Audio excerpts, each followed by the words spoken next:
Cette équipe continuera de me choquer de match en match. À chaque fois que je regarde le Paris Saint-Germain depuis le début de la saison, à chaque fois je suis choqué et à chaque fois je prends du plaisir. Oui, maintenant il faut se l'avouer, on est la meilleure équipe d'Europe et je vais recommencer ce que j'ai fait pendant ma vidéo débrief PSG Bayern.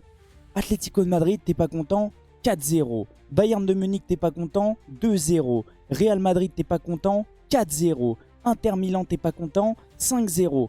Ce Paris Saint-Germain là est tout simplement monstrueux. Alors oui, j'ai été inquiet au début du match parce que je me suis dit peut-être que le Real va un petit peu répondre. C'est plutôt intéressant ce que propose le Real depuis l'arrivée de Xabi Alonso.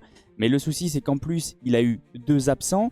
Les 2 joueurs qu'ils ont entre guillemets recrutés pendant le mercato pour pouvoir essayer de remporter ce trophée. Et le souci, j'ai pas arrêté de le dire, si Vinicius et Mbappé sont titulaires, à chaque fois ça sera du grand n'importe quoi. Pourquoi? Parce que il y a 0 pressing du côté du Real Madrid, surtout concernant ces 2 joueurs-là. Salut à tous les frérots, j'espère que vous allez bien et que tout se passe pour le mieux de votre côté. On se retrouve aujourd'hui pour une nouvelle vidéo. Je vais vous débriefer la masterclass du Paris Saint-Germain face au Real Madrid. Mais avant que la vidéo commence, merci à tous ceux qui vont liker, commenter, partager et s'abonner. C'est grâce à vous que j'en suis là. Le Paris Saint-Germain a mis le Real Madrid dans sa poche. Luis Enrique a mis le Real et Xabi Alonso dans sa poche. Bien sûr, je ne vais pas critiquer le Real Madrid parce que le Real est en reconstruction. Il va falloir du temps à Xavi pour mettre ça en place. Il y a un énorme chantier dans cet effectif. Pour moi, soit Vini, soit Mbappé doit quitter le Real Madrid. C'est obligatoire ou sinon, va y avoir un duel, va y avoir une concurrence entre les 2 joueurs. Les 2 ne peuvent pas être titulaires. Quand ils sont sur le terrain, il n'y a pas assez de pressing. Les 2 joueurs sont en train de trottiner. Et ça, sincèrement, ça arrange ce genre d'équipe comme le Paris Saint-Germain. Quand il n'y a pas de pressing et que tu nous laisses le ballon, que tu nous laisses organiser le jeu, on peut vraiment faire très très mal. Ce PSG là est capable de jouer en possession, mais aussi en transition. Il y a du mouvement, il y a de l'envie. Ce que j'ai repéré dans le match aussi, c'est que des fois, les joueurs ne regardent même pas à côté d'eux, mais ils font la passe parce que tout est travaillé pendant les entraînements. Luis Enrique et Raphaël Paul mettent des choses en place tout simplement exceptionnelles. Les joueurs se connaissent par cœur. On a l'impression que cette équipe est là depuis plusieurs années. Luis Enrique a fait quelque chose au Paris Saint-Germain. Sincèrement, c'est exceptionnel, c'est stratosphérique. À chaque fois, je suis choqué, mais je continuerai à être choqué parce que là, il a littéralement roulé sur le Real Madrid en première période. Les gars, il faut se rendre compte, il y a eu 4-0 pour le Paris Saint-Germain. J'aime pas dire ça, mais ces dernières années, on était les petits de l'Europe. On était les petits du Real Madrid. Et là, le Paris Saint-Germain est en train de se venger de toutes les équipes qui nous ont fait mal depuis que le Qatar est arrivé. Luis Enrique est en train de nous venger. Et je sais pas comment il fait, sincèrement, tactiquement, il est beaucoup trop fort. Les joueurs se déplacent dans tous les sens. Il y a des joueurs qui ont été métamorphosés. J'étais inquiet aussi par rapport à Beraldo. Gros match. Il faut en parler parce que même moi, j'arrêtais pas de dire que j'étais inquiet, mais Beraldo a sorti une performance exceptionnelle. Son match a été incroyable du début jusqu'à la fin. Duel de la tête, il a pris beaucoup de ballons de la tête. Ballon au pied, il est beaucoup trop fort. Alors sincèrement, oui bien sûr je le savais, mais là il m'a choqué. Ballon au pied, c'est très très fort Beraldo et je suis plutôt confiant pour la finale et ça c'est une bonne nouvelle. La paire Beraldo-Marquinhos ça marche plutôt bien. La paire que j'aime pas trop moi c'est Beraldo-Pacho. Quand il y a 2 gauchers, moi ça me plaît absolument pas. Mais il faut quand même se dire que le Paris Saint-Germain n'avait pas Pacho et c'est quand même un atout de taille défensivement du côté du PSG. Et on n'a pas été tant que ça inquiété. Donnarumma a fait quelques parades, heureusement, parce que je m'inquiétais quand même du côté du Real Madrid. Défensivement, c'est la pagaille quand il n'y a pas Huysen. Et là, ce que je suis en train de me dire, c'est qu'il va falloir recruter du côté du Real, même avec l'arrivée de Huysen. Parce que Rudiger, c'est très très moyen. Asensio, alors je ne sais pas si les choses extra-sportives sont en train de le perturber, mais c'est une catastrophe. Je l'ai senti hors match. J'avais l'impression qu'il n'était pas du tout dans le match. Son action, quand je sais pas ce qu'il fait, en plus il est dans la surface. Quand tu es dans la surface, tu es censé entre guillemets paniquer, dégager le ballon. Et bah là non, j'avais l'impression qu'il était tranquille en vacances pendant un match amical alors que tu as Dembélé le fou furieux qui arrive sur toi. Et bah je sais pas, pareil pour Rudiger, je sais pas ce qu'il fait. Il veut faire une passe à Courtois, mais avec le pressing du Paris Saint-Germain c'est comme ça. Une nouvelle fois Dembélé chipe le ballon, se retrouve en face à face avec Courtois et marque un but parfait. Je vais le répéter, oui Vitinha et Hakimi méritent le ballon d'or, mais pour moi cette saison c'est Ousmane ballon d'or. Buteur contre le Bayern dans un match important qui entre guillemets nous qualifie. Buteur contre le Real Madrid en demi-finale.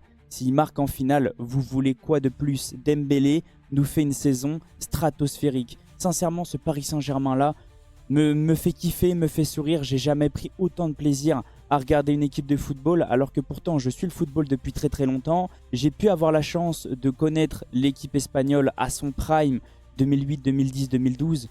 Mais là, sincèrement, Luis Enrique, il est en train de faire ce qu'était l'équipe espagnole à son prime, mais il rajoute en plus la vitesse, la transition. Sincèrement, cette équipe-là est une machine de guerre. Maintenant, comme d'habitude, on va pouvoir se concentrer sur les images que j'ai prises bien sûr pendant ce match-là, et on va parler du troisième but du Paris Saint-Germain. Alors bien sûr, je ne peux pas vous montrer l'action, mais pour vous résumer un petit peu ce qui s'est passé, on était carrément en défense, mais le Paris Saint-Germain a réussi à se retrouver dans la surface du Real Madrid en enchaînant que une touche de balle. Si je dis pas de bêtises, c'est Hakimi qui donne à Fabian, Fabian qui redonne à Dembélé, Dembélé qui donne à Hakimi, Hakimi qui lui remet et Dembélé qui le lance en profondeur, Hakimi la donnant une touche à Fabian Ruiz qui se retrouve en face à face avec Courtois. J'ai regardé l'action plusieurs fois et sincèrement je suis choqué. Je pense que même les joueurs du Real Madrid étaient en panique totale. Là, comme on peut le voir, c'est l'action où Asensio, je ne sais pas ce qu'il fait. Je ne sais absolument pas ce qu'il fait. J'avais l'impression qu'il était en vacances, même pas perturbé, tranquille, contrôle de balle. Il regardait à droite, à gauche et il perd le ballon. Bien sûr, on le sait tous, ce Paris Saint-Germain-là, au niveau du pressing, est stratosphérique. Surtout Dembélé, on dirait un fou furieux. Il me choque à chaque fois. Il est en pétard. Le pressing, il est exceptionnel. Il est jamais fatigué.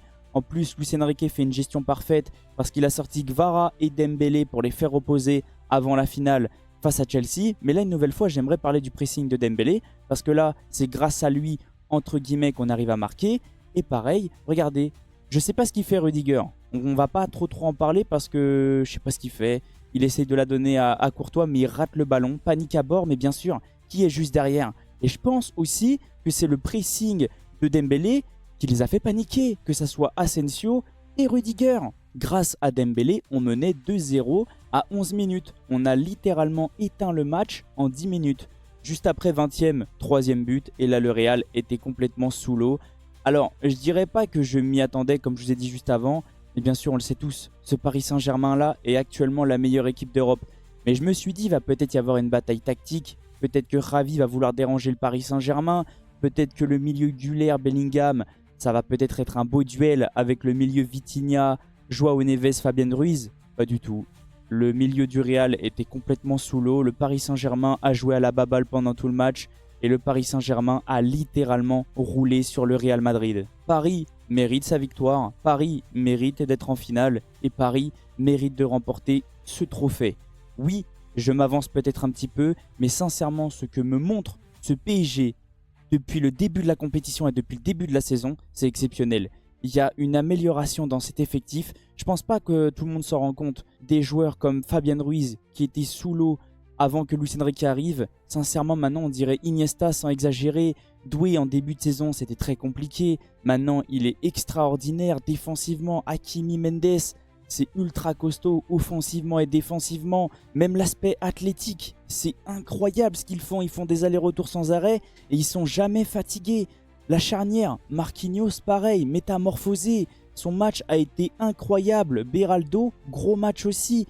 Vitinha, lui qui a été énormément critiqué à son arrivée au Paris Saint-Germain. Maintenant, tous les grands clubs d'Europe ont envie de le recruter. Joao Neves, petit prospect que Luis Enrique avait envie de faire venir, il l'a fait venir, incroyable. Il s'est battu pour l'arrivée de Kvara. Alors oui, au niveau de la finition, c'était un peu plus compliqué du côté de Kvara.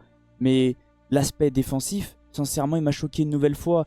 Il fait des allers-retours exceptionnels. L'action où il récupère le ballon face à Mbappé et ensuite il arrive à faire un double contact petit pont sur je sais pas qui et à accélérer tout le terrain, ça m'a une nouvelle fois surpris. Dembélé, les gars, on va en parler. Alors oui, il s'est blessé avec Deschamps, mais à part ça, il s'est pas blessé de la saison ou quelques petites blessures. Alors que pourtant, c'était un joueur qui se blessait énormément. Luis Enrique et même Raphaël Paul, ils l'ont métamorphosé. Le seul truc que j'ai remarqué, une nouvelle fois, à part Barcola et entre guillemets Gonzalo Ramos qui a réussi à marquer, le banc du Paris Saint-Germain n'est pas au niveau des titulaires. Et c'est pour ça qu'il faut quand même se renforcer, parce que selon moi, le banc du Paris Saint-Germain est un chouïa trop faible. Maintenant, on va pouvoir se concentrer sur mes notes, comme d'habitude, petite interface. Et j'ai fait exprès, j'ai déjà mis toutes les notes, à part Luis Enrique, pareil. Et là, cette fois, j'ai envie de lui mettre 8 sur 10, parce que pour moi, 4-0 contre le Real Madrid, faut pas non plus minimiser, c'est incroyable. Dembélé, buteur et passeur, 8 sur 10, il le mérite totalement. Dembélé, ballon d'or, je vais me répéter. Gvara, 7-5, Doué, je peux le mettre aussi à 7-5, parce que je pense qu'il a fait quand même un gros match. N'hésitez pas à me dire si vous ressentez la même chose. Le milieu du Paris Saint-Germain, incroyable. Fabian Ruiz, double buteur. Double buteur.